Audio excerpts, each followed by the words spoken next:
So when I found yoga, I was nearly 100 kilo doing strongman competitions and powerlifting.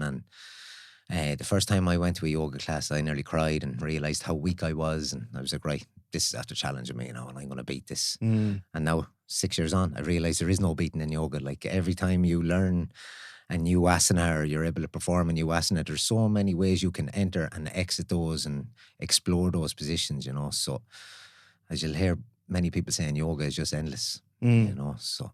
Yeah, no, totally. And I feel for myself as well over the years, the different styles I've done, I've always been like, oh, like I need to do Ashtanga, I need to do the power yoga, because it's strong and it's like discipline, it's masculine. But the yoga I need is like yin yoga. Yeah. and that's the yoga that I've had like the most kind of relaxation and profound experiences in, where I'm just lying there with my hips open for like 10 minutes. And that's the one where I'm like, rebuke.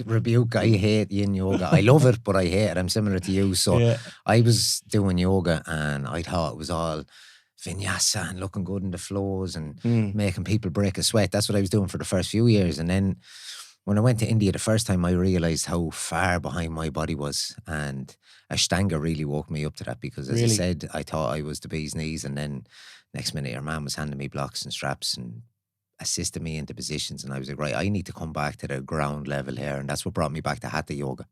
And Hatha, believe me, is as much of a challenge of Ashtanga if you're willing to implement the practice properly. Ashtanga is a killer.